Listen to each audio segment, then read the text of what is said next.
Hello everyone, IceCool Tech here, back again with a brand new video. Today we're going to be taking a look at how iOS 13.4 has been on the iPhone SE. Before we get into today's video, if you happen to be new to the channel, definitely make sure to hit that subscribe button with notifications turned on to stay up to date with all the latest news, announcements, and of course updates from Apple, as well as reviews, tutorials, and more from IceCool Tech. Every subscriber I get truly does mean a lot, and it's very appreciated. Let's see if we can hit 1,000 subscribers before Apple's WWDC 20 event in early June. Anyway, let's get straight into the video. I've been running iOS 13.4 on my iPhone SE for almost a week now, and overall my experience has been pretty good. iOS 13.4 brings some highly anticipated new features such as iCloud folder sharing, mouse and trackpad support for iPad, 9 new emoji stickers, and more. iOS 13.4 is the most stable version of iOS 13 yet, but let's see how it runs on the iPhone SE. When it comes to general performance, the iPhone SE seems to run just as fast as previous iOS 13 versions. Basic everyday tasks such as opening applications, playing games, watching YouTube, loading web pages, etc. all perform just fine. I have not noticed any major lag while performing any of these tasks on my iPhone SE. Animations have been great as well.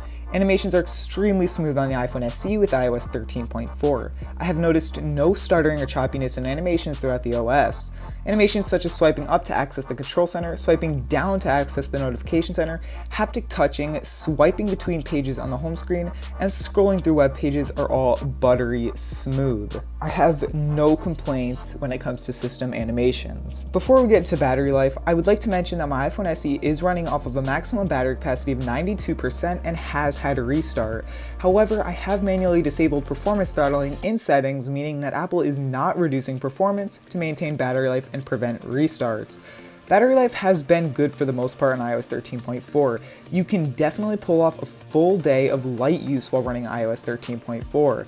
With medium use, you'll probably want to keep a spare charger around, as you may need to charge it once or twice throughout the day.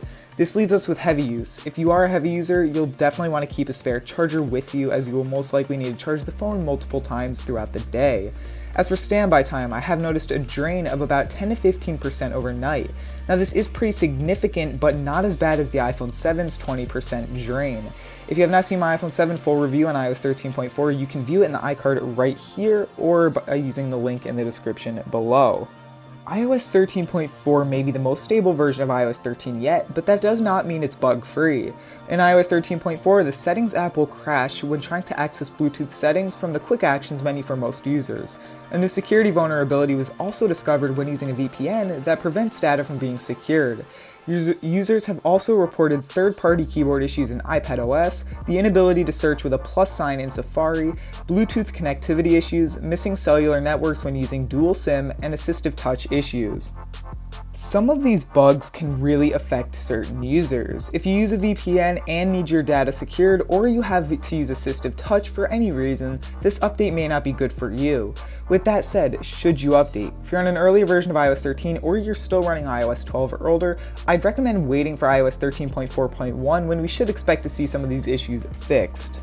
Now, I will have a full review of WatchOS 6.2 on the Apple Watch Series 1 coming early this week, so stay tuned for that. If you have any questions, make sure to leave a comment down below. Alright everyone, that's all I have for this video. If you did enjoy the video or found it helpful in any way, show me by leaving a like, and if you are new to the channel, definitely make sure to hit that subscribe button. Every subscriber really does mean a lot, it's very appreciated. Don't forget to check out my Twitch where you can watch me live. Also check out the iCool Tech official Discord, link in the description down below as always. Thank you all for watching, and I'll see you in the next one.